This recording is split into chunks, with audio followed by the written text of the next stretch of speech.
Jerry, hello, and welcome to a discourse about nothing, the only Seinfeld-themed philosophy, pop culture, beer, wine, alcohol, and all things masculine and conservative podcast. Today we're talking about Alpha Male Supreme Jordan Peterson. I'm here with my co-host Matt, as always. Matt, why don't you say hello to our 0 listeners? Ribbit. I can't believe Alex Jones really did come out in a frog costume. I thought that was like a Photoshop meme or something, but it was real. It was a real thing that happened. Yeah, I've been thinking about this a lot last week, so I want to start the podcast by talking about that. I think that's like several years old, though, right? No, that's from this year. Shut that dog up! This is all staying in. No, that's not too old. Like that was, remember, like everybody banned Alex Jones from their platforms. Did he get banned for being in a frog costume? No, but the frog thing came afterward. I only know that because I remember people shared that link of him jumping around in the frog costume, and they're like, Alex Jones is taking his ban very well. Then they would share that video of him hopping around in the frog costume. That's great. I just really still can't believe that's real. I also can't believe he got banned. I mean, if you're gonna ban him, then why not ban me from everything? He's getting sued or something from the Sandy Hook victims. Really? Yeah, because he was claiming that they were all actors or whatever. Well, that's true, isn't it? Never mind. This isn't staying in. Yeah. We should just leave it in. All right. Welcome to A Discourse About Nothing, a deep dive philosophy podcast. I'm your host, Pederson. That's your host, Matt. Hello. That's me.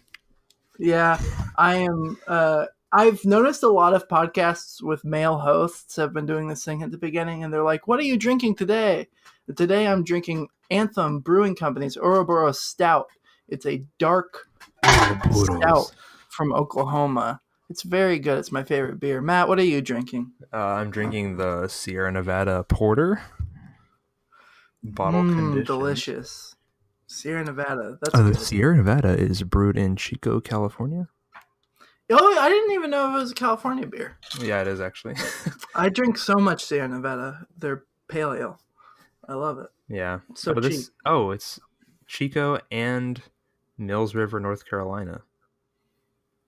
So they have 2 places, 2 breweries. No, well, I probably get the one from North Carolina since I'm not near California. So they probably just ship them all over the place. Yeah, who knows? All right, this episode is about Jordan Peterson.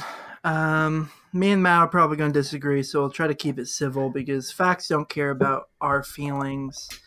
And we're just going to start talking about them. Matt, go ahead and go. You can start. I can start?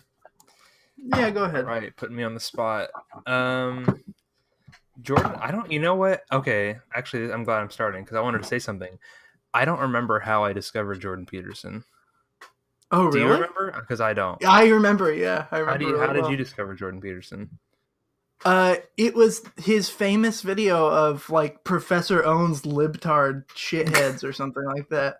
It really had a title like that. And it was him with his sleeves rolled up and suspenders. And he was on a college campus arguing while people were screaming at him.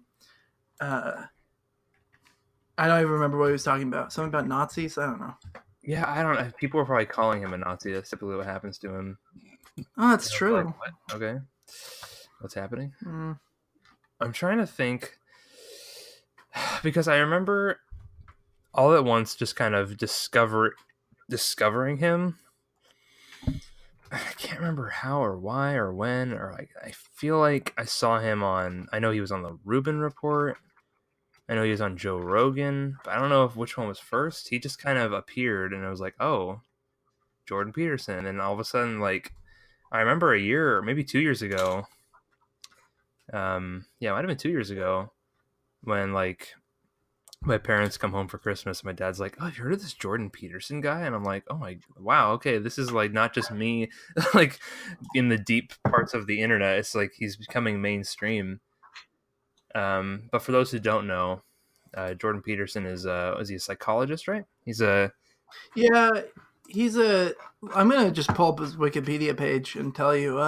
He's a Canadian clinical psychologist and professor of psychology at the University of Toronto. His main areas of study are in abnormal social and personality psychology, with a particular interest in the psychology of religious and ideological belief and the assessment of and improvement of personality and performance. But yeah, his biggest. It's funny. I think it's fair to say that you enjoy him more for his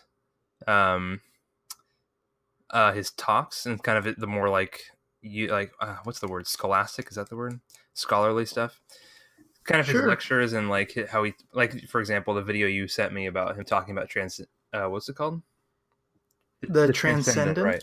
A word I hadn't even, like, I had heard the word but I don't really know what it meant, and it's like, oh, it just means a higher power. Okay. But Jordan Peterson's really gained popularity from his self-help material, mainly the book 12 Rules for Life. And the book itself is really accessible, and it was surprising to me because some of his material, like if you just go on YouTube and just start searching, oh, Jordan Peterson, like just go and like the average person, if you were to go and watch like his Bible lectures, a lot of it is kind of like, what is he talking about?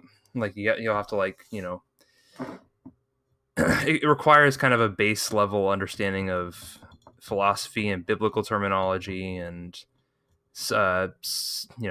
terms that are used in psychology that most people will be familiar with, but sometimes the way I don't know how to describe it. The way he talks, sometimes it's kind of hard to follow.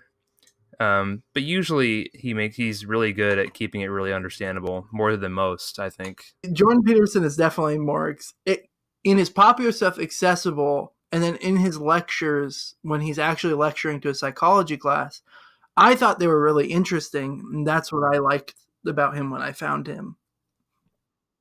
Yeah, his class lectures are really good. Those are easy to understand. I think the only times he ever is difficult to understand, it's like, it's like if you were to jump into Math 200 before you've taken, the prerequisite classes. If you were to listen to something he's saying and you don't have a base understanding of what he's talking about, it can be hard to follow. Yeah, the lectures that he gives, because so basically he's recorded lectures of his classes that he teaches, so including upper level psychology courses. And some of those, yeah, you can just watch them for free on YouTube. And some of those he talks about like Jungian psychology, and without reading Jung, you could kind of get what he's saying, but you don't really get the framework he's coming from, and it all just kind of sounds like nonsense, which ultimately I think a lot of his like metaphorical interpretations of like the Bible are nonsense. Not nonsense in that they're not true in some of the things he's saying, but that it's like, okay, this isn't really the Bible. This is you like just kind of reading things into. Do you mean like how he doesn't interpret the Bible literally, or? Well, just how he will read. I can't think of a particular example because that's not what I like focus on with him. But he did like a course and a series of lectures on like psychological interpretation of biblical texts, and basically you look for archetypes and symbolic representations of archetypes in the biblical text, and you kind of see what you can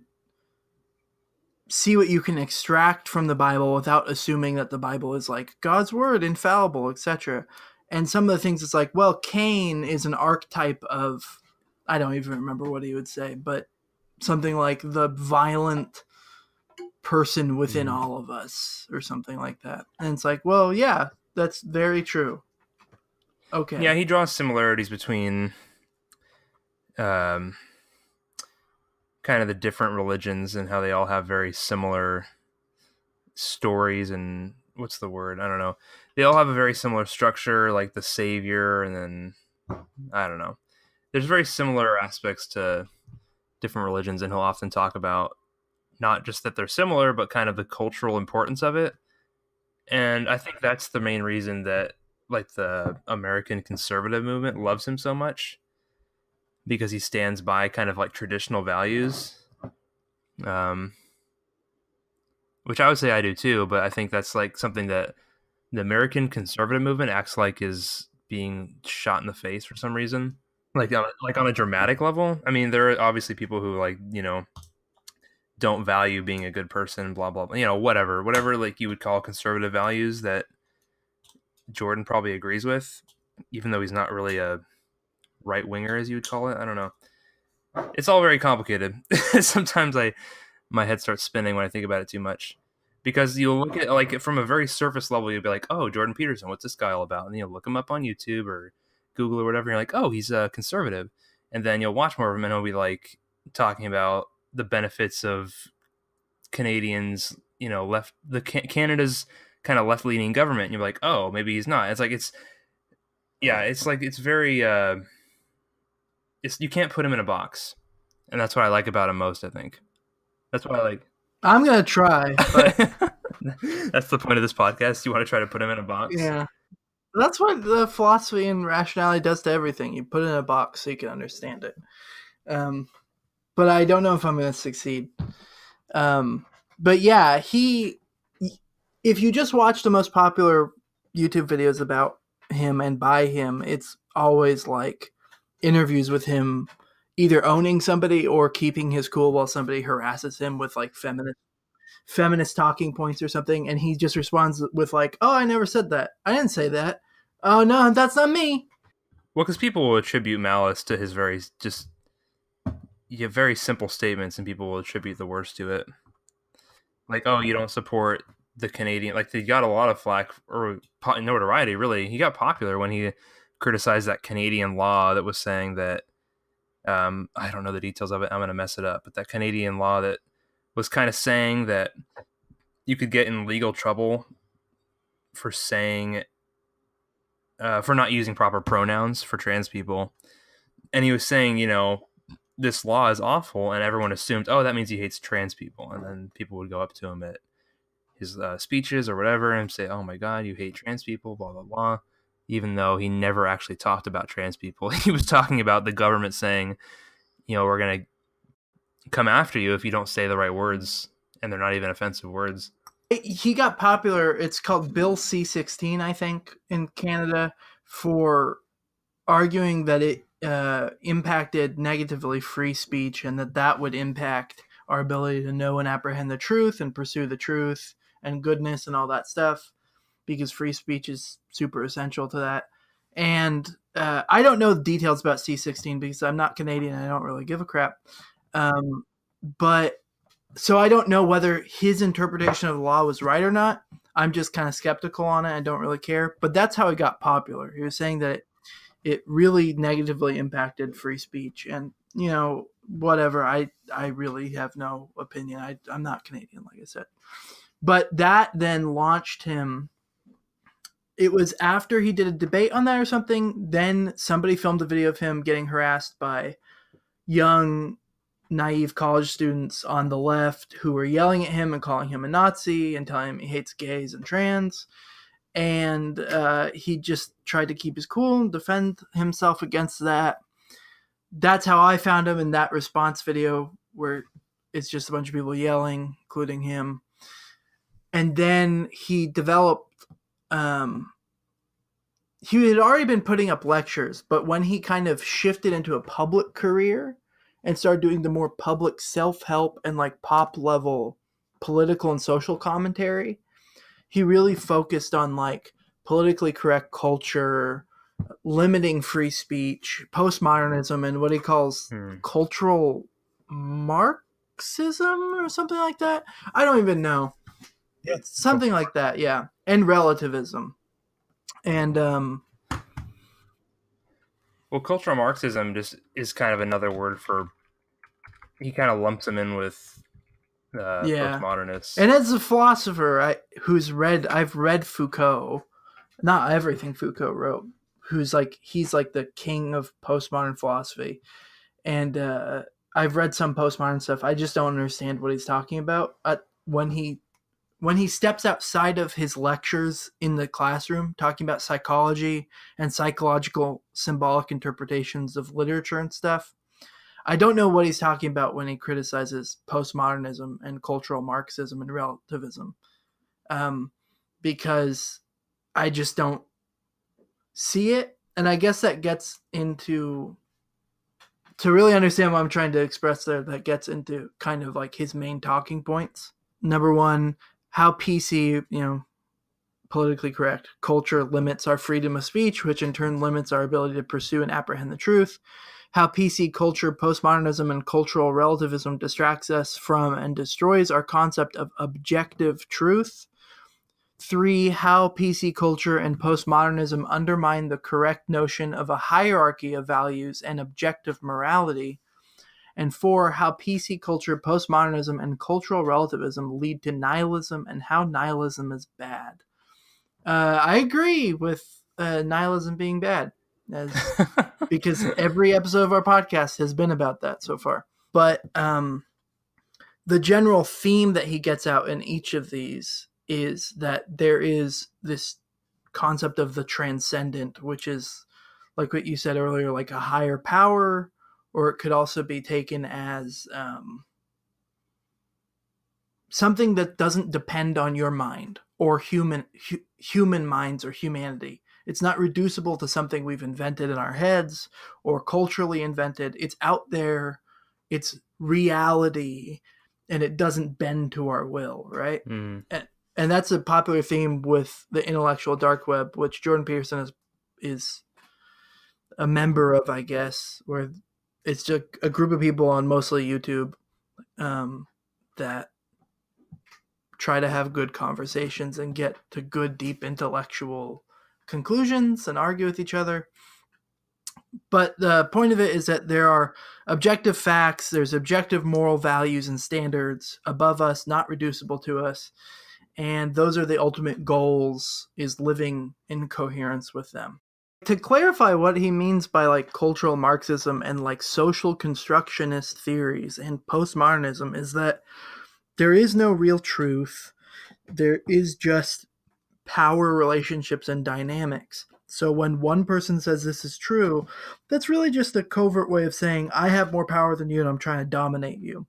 So it gets rid of, in Jordan Peterson's view, objective morals and objective truths or facts, and it all ends up being about power relationships and people in charge or with more power suppressing the wills of other people and making them conform to their standards. And that's a lot like, Nietzsche in his Genealogy of Morals said that there is no real moral standard above us. There's just different moral systems, and those are ways to gain power over other people. And, Jordan Peterson really does criticize that view correctly, I think, because I think those sorts of relativistic, nihilistic views where morality is just a construct of humanity and a power, like a tool to gain and exercise power, that's right to criticize that. But he attributes that to social justice warriors and social justice movements and the left in general, when in reality, very few leftists hold that position. We should probably take a breath and then gather our thoughts for a second and try to, in order, talk about what we're disagreeing with here. Because if Jordan Peterson fans ever listen to this, big fans of Jordan Peterson, they'll probably hate us if we do this out of order and say we're basically being like that Channel 4 interviewer who is just blasting him without coherent thought, right? So I'm going to take a deep breath and try this. Here are my 4 criticisms of Jordan Peterson that I want to run by you. Criticism 1, he strawmans the left and poisons the well against leftist ideology, even though he hints that he's left of center, but rarely ever publicly and strongly criticizes the right, or what would be taken as the right, in quotes. Criticism 2, he explains away injustice and inequality through the competence hierarchy, but this is naive and inconsistent with his anti-utopian bent. It's also inconsistent with research on psychopaths and their ability to climb social ladders and manipulate people. Criticism 3, he doesn't make his actual positions clear. As a public figure with influence, this is dangerous. Also, it shows that he really doesn't care about reaching a well-thought-out consensus. That might be a little bit of an ad hominem. I'm not sure if he actually doesn't care about it or if he's just bad at expressing himself.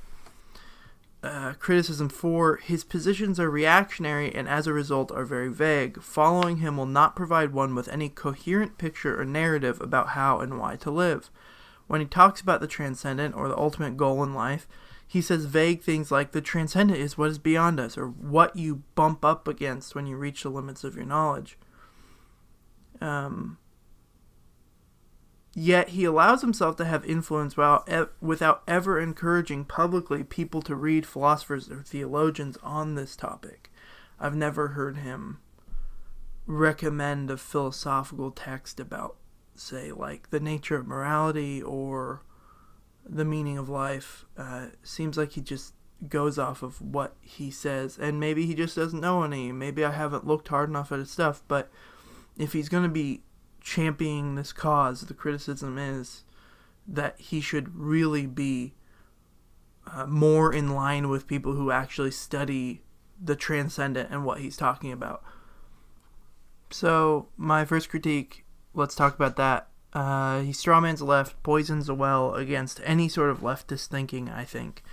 Doesn't criticize the right enough. And he poisons the well against the left just by kind of lumping them in with relativists and nihilists and not engaging with the best thinkers on the left. Well, he attributes that because they popularized it.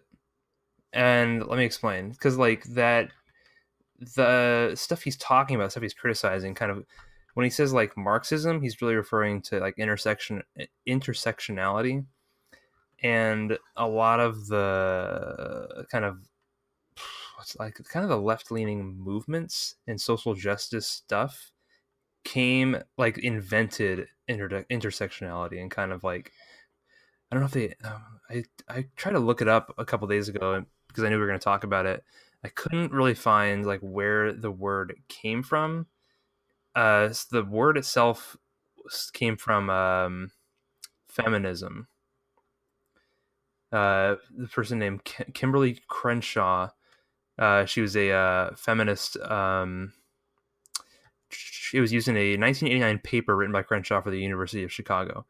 But it's kind of related to Marxism in like the how the way it has like the intersectional paradigms of class and power, and how everyone's kind of judged by their disability, their gender, their orientation, whatever social status. And I think that's why he attributes it to the left, mainly because they kind of like popularized it and they're the only ones talking about it. And it's a vocal minority, though. I would agree with that. I think that's what you're trying to say, or what you were saying. It's not really that popular, but I think he's criticizing it because it's a little concerning. Like when you see someone say on Twitter or whatever, like I can't think of a specific example, but someone will say something that's completely immoral, and it has 300,000 likes. And you see that, and it's hard not to be like, oh my God, I have to speak up against this. This is a lot of people agreeing with this horrible thing.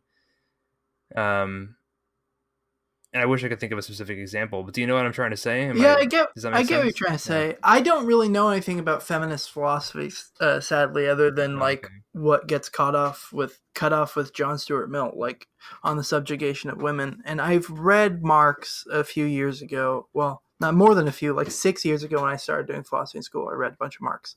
But so I've been out of that realm and in more of the analytic stuff like philosophy of science and theory of knowledge and meta-ethics and stuff. But so I won't say anything authoritative or anything on that.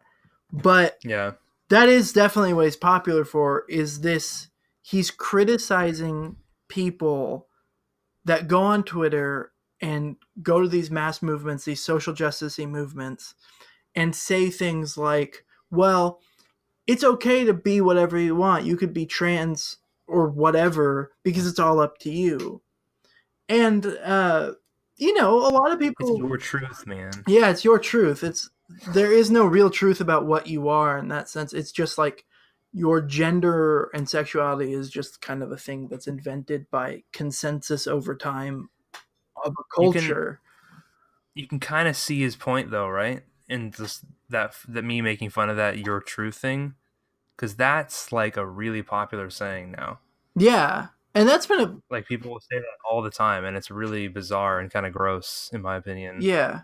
Like, oh, if you're as long as you're finding your truth, like, what is? I don't understand what that's supposed to mean. Yeah, there's a lot of Like, just these whatever you want to be happy. It's just so subjective and concerning. right. So people saying that sort of thing is, I mean, I've heard this a lot because I've been in school for philosophy for a while and leading clubs and doing debates and stuff. And I always have people coming up to me and saying like, there is no real like truth. It's just like all relative to what you believe. There's your truth. There's my truth. And yeah, that's just wrong. Like that's just wrong. And the social and moral views that come out of that, where it's like, okay, you can be whatever you want to be because there's no truth to the matter. Like you just construct your reality. Like that's ridiculous and wrong. But the problem I have with Jordan Peterson is that's sort of what he's based his public career on, not his private career, because he has a bunch of other stuff that he does as a psychologist, both an academic psychologist that's doing research and as a psychologist clinically helping treat people. Like he's good with the self-help stuff and he's good at psychology. But in his public career, he's based everything off of criticizing that sort of thinking. And a lot of people on the left think like that. But a lot of people in general are also just really stupid and undereducated. And of course, that relativism and weird wishy-washy new agey stuff is just wrong, but about like there being objective moral standards and objective truths. But that doesn't really tell you much because everybody ever that writes in academics other than the extreme skeptics, has thought that there is objective truth and objective moral standards, right? um, Other than nihilists. So Peterson's critique of those people, it's not a critique of leftist ideology. It's a critique of really stupid people that don't think through their views and just want to embrace everything based on feeling. But so, for instance, like, and this is going to be a very bad interpretation of Marx, probably, but the last time I read Marx, which was like 4.5 years ago, um, I was just floored by how coherent he was, because he was saying, look, this is how things are in reality. This is an objective truth. How society's set up is bad because it eliminates people's ability to enjoy the fruits of their labor. And the objectively best solution is to take the power from the people that control the fruits of our labor and, in a way, give it back to the people producing it. So Marx would have an emphasis on like small business, but think that corporations are terrible because basically you work for a corporation, but you never get the benefits. And that creates class warfare and blah, blah, blah. Haven't read Marx in a long time. That's my crappy reading of it. But it seemed like Marx, you know, communist dude, completely agree that there are objective moral standards and objective truths. So really all Peterson is doing, and all people are doing, is kind of living in this popular culture level of philosophy and critical thinking and belief, and not really engaging with the the best versions of other people's positions. Does that make sense? Yeah, I kind of see what you're saying, because like if if I was Jordan Peterson and you just said what you said, Jordan Peterson would respond by saying that your attack on the hierarchies is misguided. Uh, Kind of the corporate structure or whatever. Yeah, I guess you're leading into the second criticism now about explaining away injustice with the competence hierarchy and hierarchies like that, defending the corporate and hierarchical structure of our society. That's probably the thing I disagree with Jordan Peterson on the most, honestly. And I don't know if we're going to talk about it later if you have it in your document here, but yeah, when he talks about kind of like the benefits of like the just hierarchies in general, and just how like, oh, you can't be successful unless you're really smart. It's like, no, that's not true at all. Like, yeah, that's probably the thing I did. Really, the biggest thing that I disagree with him most. I know you disagree with him on a lot of more things that we're going to get into, but for me, the only real thing that I disagree with him on is kind of that he talks about it in his book a little bit too, the 12 Rules for Life book, just that people who are successful deserve it. No, not at all. People are manipulative. People are in a perfect, utopian world, which, Jordan Peterson's peers and himself would say, oh, that's impossible. And then at the same time, act like it's happening. You know what I Right, mean? yeah. Oh, I totally get that. That's the thing I disagree with. The main thing I disagree with for Jordan Peterson, just that, yeah, like, oh, you're successful because you are smart in some way or you did something right. Like, okay, sure, you can manipulate people or whatever, or like you can pretend like you're smart. Or in some ways, you just have a lot of money because you inherited it from someone else. There's all these different factors that people could be successful. Sometimes it's just being attractive. So, like, sometimes just being attractive can take you further. You could be less intelligent than, a peer and, get that promotion or whatever it is just because you're more pleasing to look at. And the person you're trying to get that promotion approval from, is just, you're more appealing to the eyes. So it's easier. It's just, there's all these different factors. And it's just acting like that hierarchies are so simple is stupid, I think. Yeah, that's how I got funded in grad school. It's because I was really cute. So I get that. I do agree with you, though. It really worries me that so many, of these popular thinkers, and especially Jordan Peterson, and what I think is Ben Shapiro, too, not to sneak him into here, but you point out injustice to them, and they're very quick to try to explain it away and explain why things aren't as bad as they seem by appealing to some sort of competence, and that competence will most likely always be rewarded. And I think that's just naive. Even in academics, a liberal field that's supposed to be full of these bleeding heart egalitarian liberals, if you go to a better school than somebody else, even if you're a worse teacher or a worse academic than them, you'll probably get a job easier than them, a tenure track job instead of just a crappy adjunct position. And that's clear evidence that, these hierarchies of competence don't map onto the real world always at least. And I think a majority of time it's not all about competence, it's about charm and other things too. And to deny that is just to ignore, the history of racism in this country. It hasn't even been 100 years since the civil rights movement, and it hasn't been very long since slavery was outlawed, much less since slavery was actually abolished and no longer practiced. And, to ignore the social implications of that, as if that could never affect people. The way that white people have seen black people in the past does not substantially affect their job prospects or their ability to climb the social ladder. Like, that's naive, and just anecdotally, I would think that you would realize that that's not exactly correct. I guess we get into the third criticism now, and just about his apparent inability to express himself and make his actual positions clear. And of course, the pay gap stuff and stuff about hierarchies is going to come up in all of this. Again, it's all intertwined.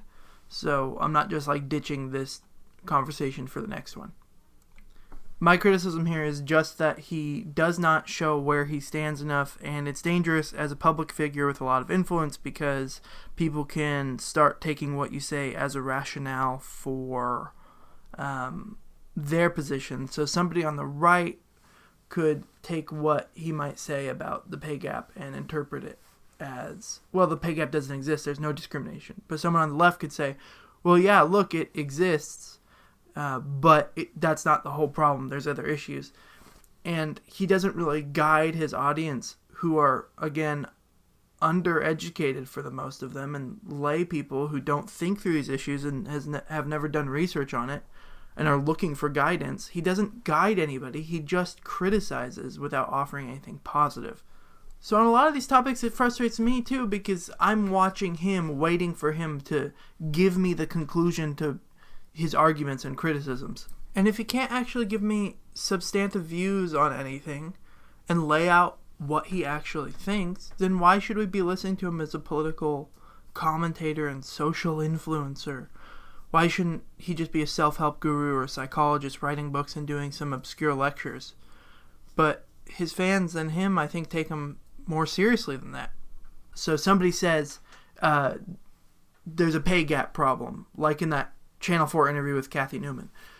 And he says, well, but it's not just gender discrimination that's a problem. He never then concludes what the real problem is and how to address it. Kathy Newman digs into him and asks him a bunch of fairly hostile leading questions about the gender pay gap and gender equality, and he just sits there with his arms folded and answers really bluntly and shortly, like, I never said that, I didn't do this. In the pay gap discussion in particular, he's very quick to say that gap doesn't just exist because of unjust gender discrimination.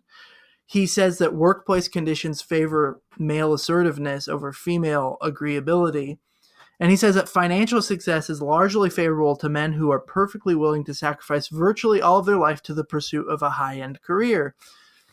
The problem is that right? That financial success in society is set up in a way that favors men who are willing to sacrifice interpersonal relationships and any other pursuits other than financial and business success or developing certain technologies? I would say that's not right. And if that might be a factor that stacks up against women or against people without that disposition to be selfish, capitalists and entrepreneurs that just put all their energy into that instead of developing other skills, instead of developing relationships with other people. And to my knowledge, I've never heard him address that. I worry about that because as a public intellectual and influencer, what he says has an impact on people's thinking and how they live now. And it might be, and I think it is very likely, that when you point out an injustice, like the gender pay gap or something, even if the whole story isn't just gender discrimination, if he doesn't go into more detail and tell you, yeah, but there is still some important injustice that needs to be dealt with, it lulls people into a false sense of security, I think.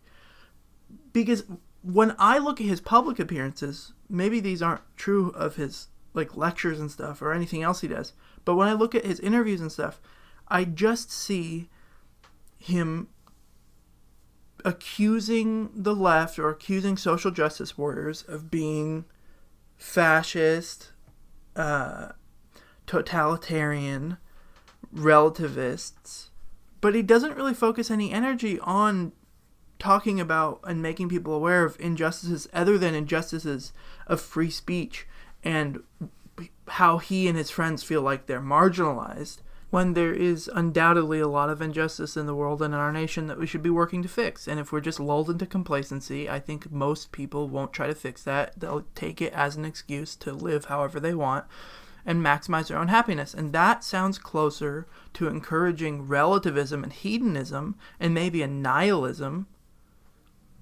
than the left does. Because when the left moralizes, and this goes back to the straw man thing, the left is moralizing.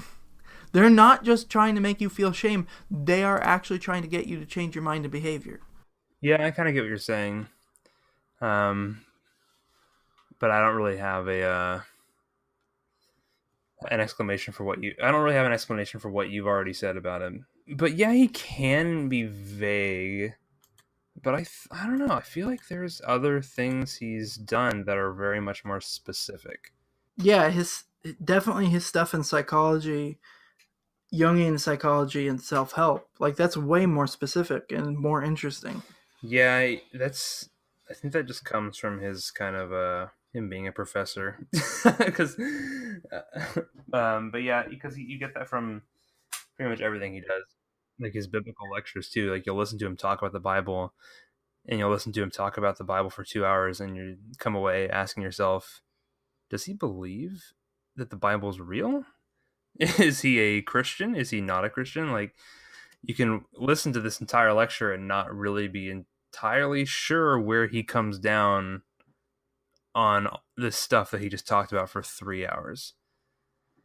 And it's different on like a podcast, like when he talks on Joe Rogan, you know where he stands on things, and kind of this other stuff you're talking about, like the Kathy Newman interview, like you know where he's coming down on.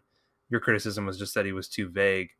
I don't know. It's just so complicated because it's like there's all these different, because I've listened to him speak in so many different ways, in so many different avenues, and he said so many different things in different podcasts and different videos that it's easy to watch one video and then be frustrated that he doesn't delve into a certain point because there's only like one video where he talks about that certain point. And it would be nice if he could be more specific all the time. But yeah, it's it's the whole thing is because, like, for example, you wrote here in our Word document that Peterson's audience is comprised of the masses, and what he says will inevitably be taken by the untrained crowds of fans. It will be taken as gospel truth, just his regular word, as opposed to the perspective of just one dude. And people will act like he's a messiah. Especially since Peterson rarely critiques the alt-right and other anti-intellectual conservative movements. He does that all the time on his Twitter account, though. Right, and I've seen little snippets of him doing it, and I've seen him do it on Twitter, but that's not what people see. But he does it on the videos that you were just talking about, though. Like people rushing up to him, saying that he supports the alt-right, saying he supports these anti-intellectual movements, and he's like, no, I don't. I never said that. Why are you attributing me to these things? So he does critique them. He says he doesn't want to bring them up unless people are going to attack him with it. But that's not a critique. But the burden of proof isn't on him to say he's not there. Is it on you? You know? When you're at this popular level and you're a public figure, I think you do have some sort of duty, not to make it balanced, but to say, look at this crap on the left. The popular left is crappy because they are like this, this, and this. Well, but then you look on the popular right and they have all of those same properties, this, and this. But you don't really criticize them too much. You mostly focus your criticism on the left. I feel like that's unfair and dangerous just because his fans are, I would feel like, might be misled to be more biased against progressive or left-leaning ideology rather than the crappy ideology of fundamentalist Christian and conservative right-leaning people, right? Mm-hmm. Does that make sense? Yeah, I don't really... Does Jordan Peterson ever say the left? Yes, and so I'm going to try to find a clip just to make sure, because I don't want to be uncharitable or something. But definitely on Rubin Report and those types of show where they specifically say it, he never corrects them, and he goes along with when they describe things like the left. The left has gone too far. Jordan Peterson owns leftists. Let's see if this comes up with anything. Yeah. Okay. So definitely.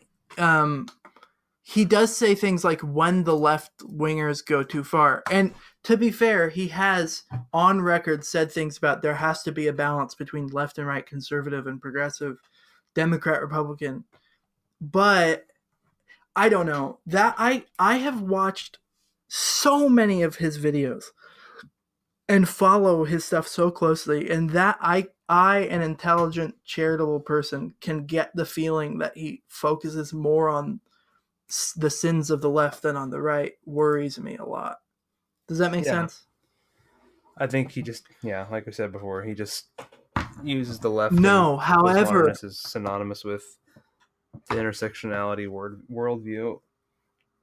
He just needs to. I don't know. I think he just uses the word postmodernist a lot, and I think it's confusing to most people, to the layman, because he'll like talk about. I remember the first time I heard him talk about postmodernist as a bad thing, and I was just like, I guess I don't know what that means because I don't know what it the means way he either. uses it is different, and it might be from his Canadian background. Maybe that's like used differently there, but then like he'll say it and other people know what he's talking about. And like, all right, I just don't know. I just didn't. I went to college and heard the word postmodernist as just like literature made after 1990. So I don't know what the heck. I didn't know it had to do with like this new left-leaning modern view.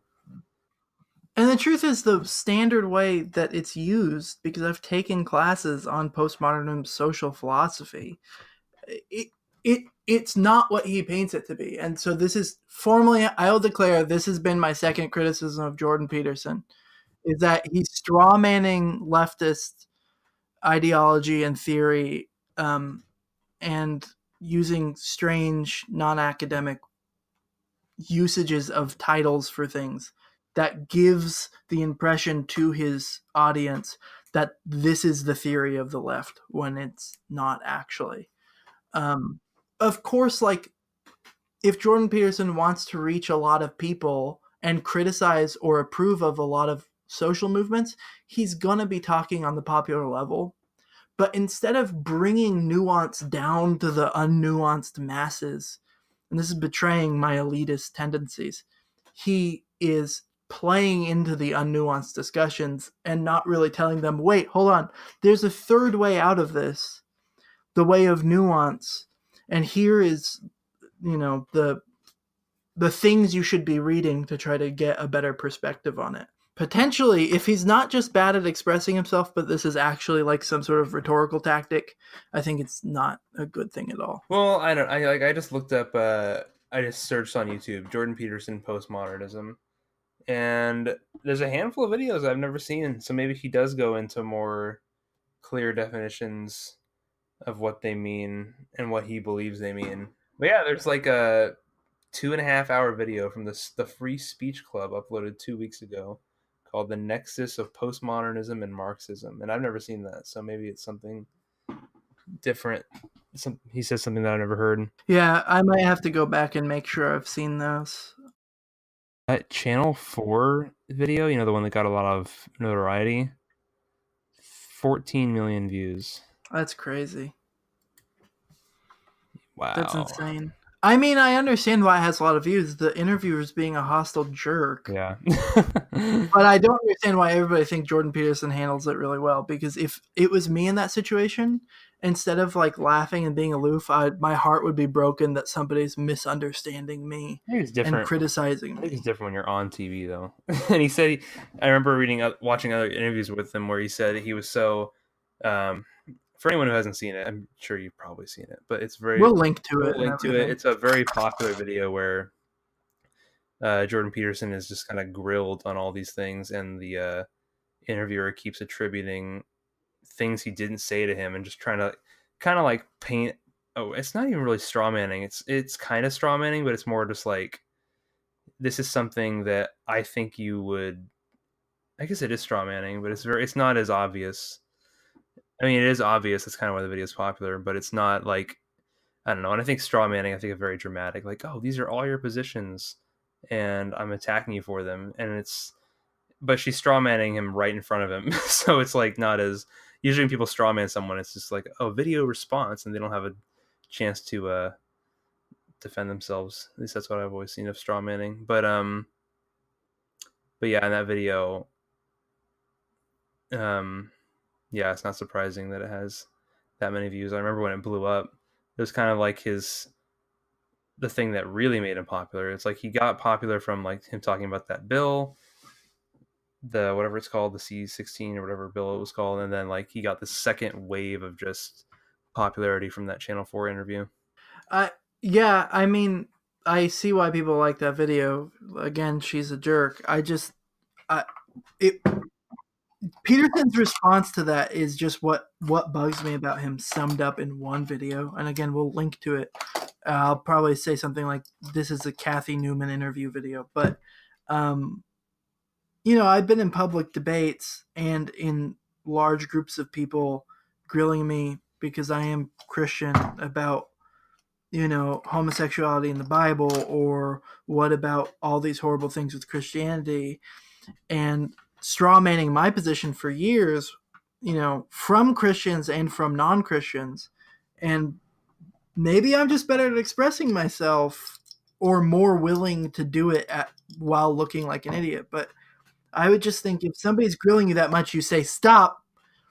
I think there's a real problem with gender discrimination and racism and all that stuff. But I think the solution is more complex than we're talking about. Rather than, do you believe there's a gender pay gap? Well, yes. Do you believe that women should get equal pay? Well, it depends at what expense the equal pay is at and at whose expense it is out of. And she's like, do you think women should be equally paid? Well, it depends. I don't understand your question. And it's like, just say yes or no and then explain it. And shut her up and shut anybody arguing against you up for 2 seconds.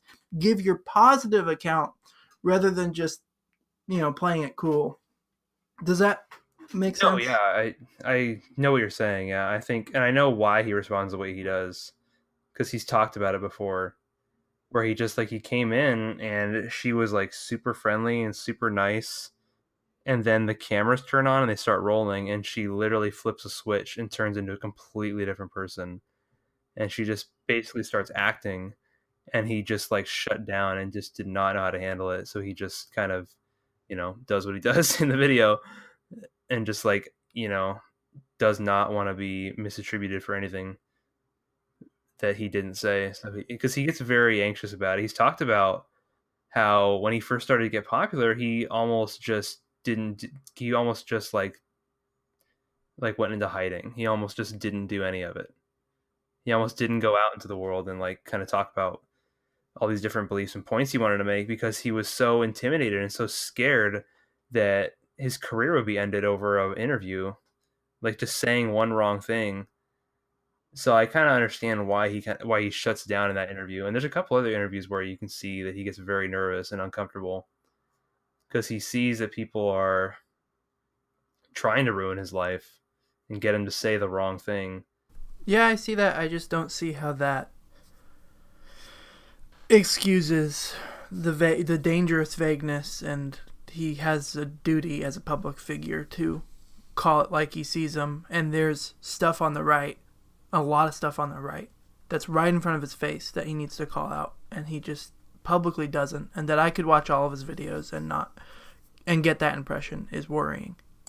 I guess I could just say, move into my last critique, which I mentioned earlier, the transcendent. So PC culture undermines truth. PC culture and postmodernism and relativism and social constructivism undermine and threaten objective moral standards, and hierarchy of values is something I hear a lot.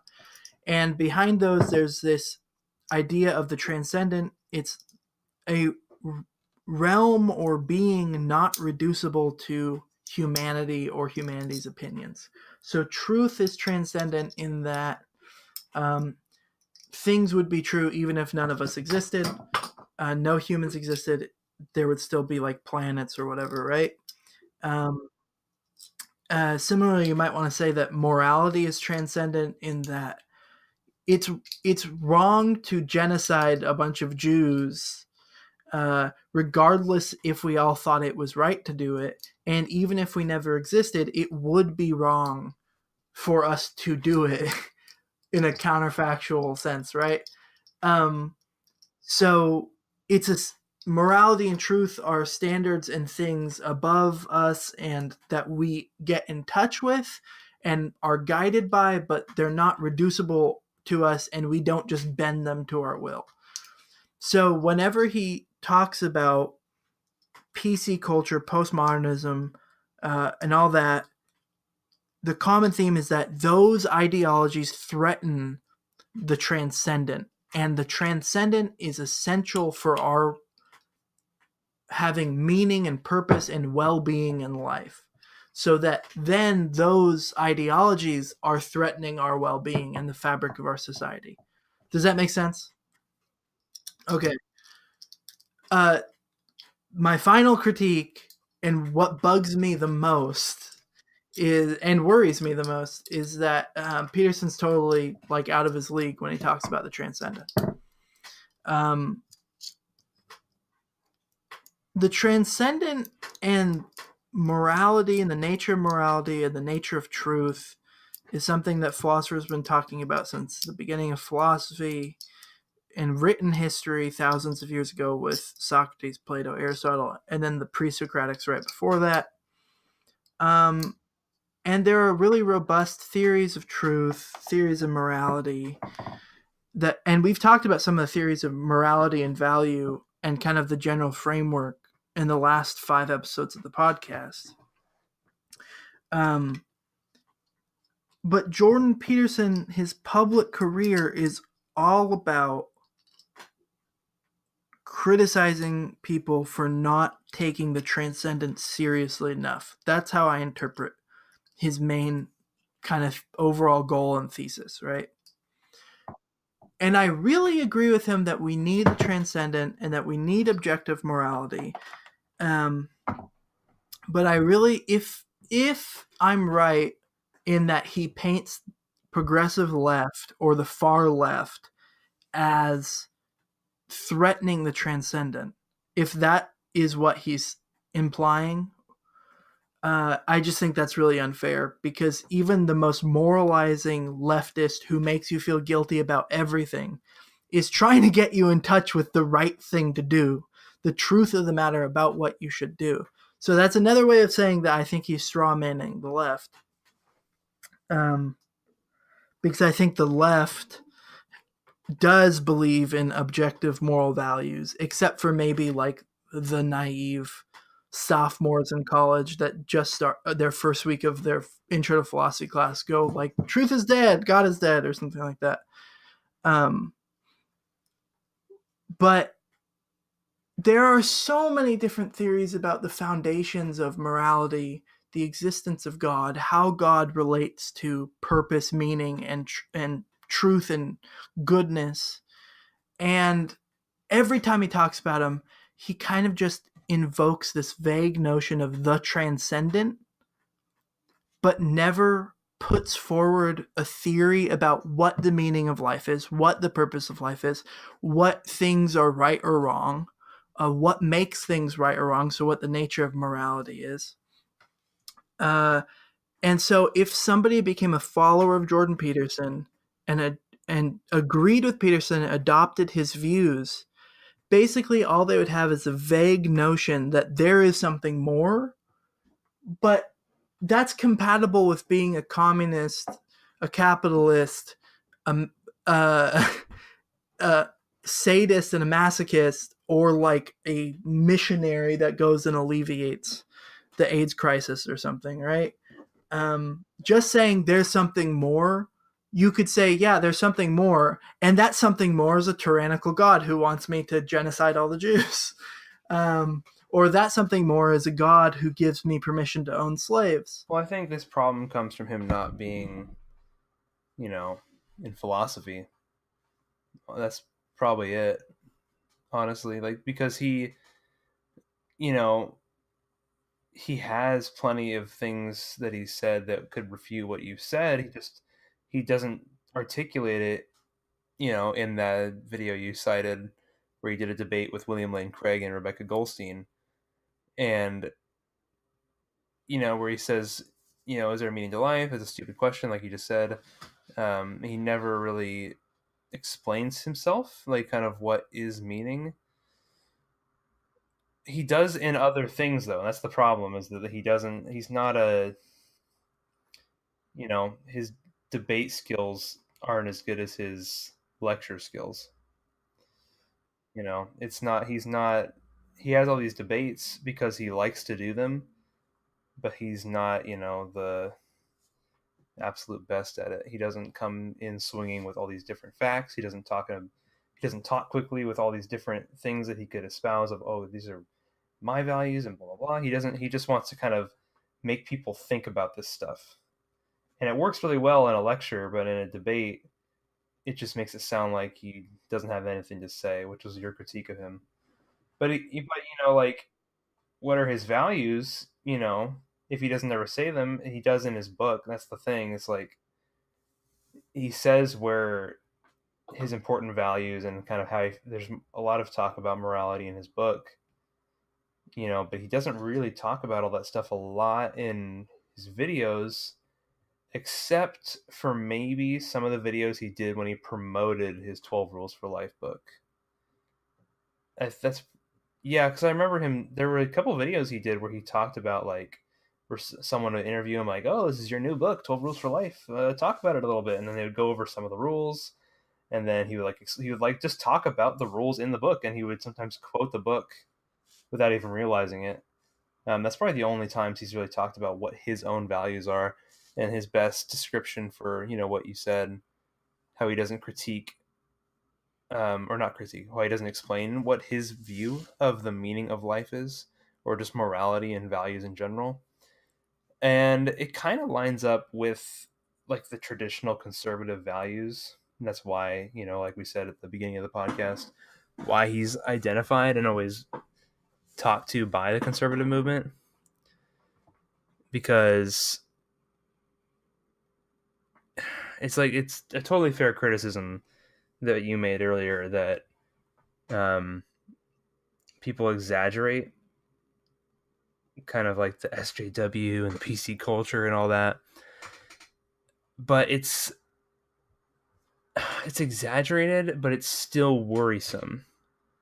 And so it's like, it's just a different perspective on the issue, I think. Whereas, like, if you go to a university and people are rushing you and telling you you're a Nazi, I think you just have kind of a different perspective on it than if you were just, average Joe, lives in a suburban house, doesn't, interact with these kind of people, goes to the coffee shop, and people want to talk about whatever. I don't know. It's just, I think it just does something to you, and you see things differently. And then you go on Twitter and you see 300,000 people liking a racist tweet, or, a tweet that you think is racist, or, does that make sense? I completely agree with him that there's a problem in our culture, and I can identify it pretty well. People don't think in terms of intrinsic values anymore. They think in terms of utility, monetary and financial and wealth utility, and serving their own self-interest to be happy, but they don't have a conception that other people, regardless of their race or gender, also have intrinsic value, that art has intrinsic value, that there's more to life than just being happy and living the American dream, or,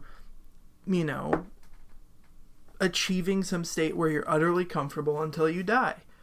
That's just shallow, and we need some sort of theory to address that. And we need people that have those theories and have thought about this to help steer the general population in that direction. But Jordan Peterson isn't the best authority to be doing that and trying to fix the deficits, the moral deficits of our culture, or to calibrate everybody's value structure. And he doesn't really ever talk in the way that he should be talking. He doesn't really talk about intrinsic value.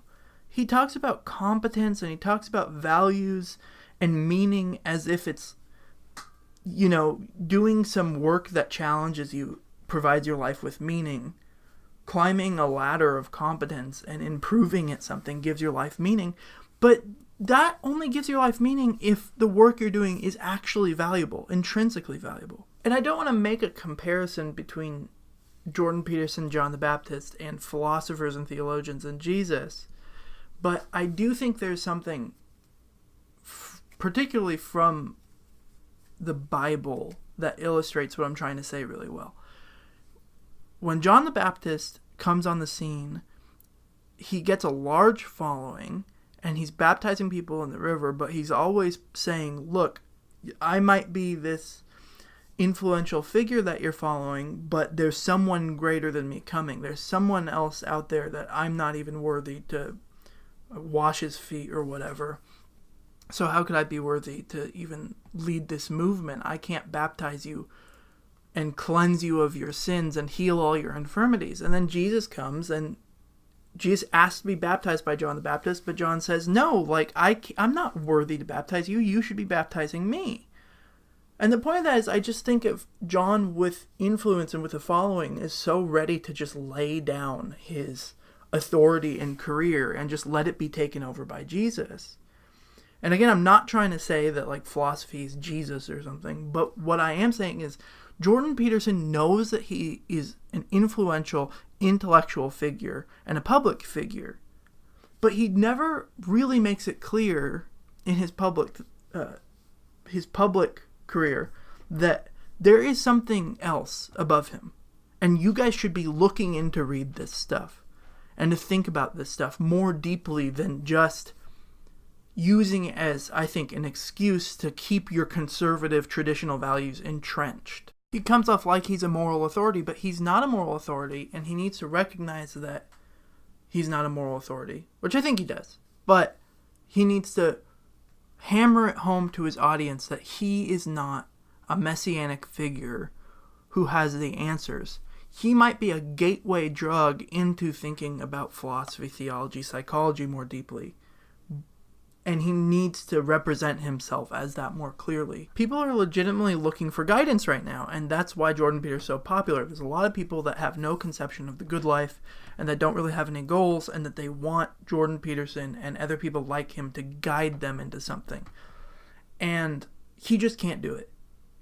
He needs to resist being seen as a guide and let himself be seen more as a gateway drug. And that means stop taking stances on so many little things and just encourage people to develop morally, which he does in his way, but he's got to, after giving someone 12 rules for life, he needs to point them to actually like some philosophy or theology about the purpose and meaning of life or direction or value. Well, I think his response to your criticism would be, I mean, not to every criticism you made, but to the general point you just made, like just a minute ago, would probably be, why does the burden of proof fall on him? Yeah, because he's a public figure and he's accepted being a public figure.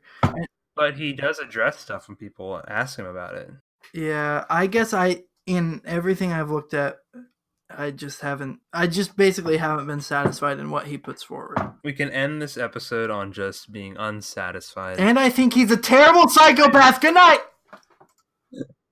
Good night, everybody.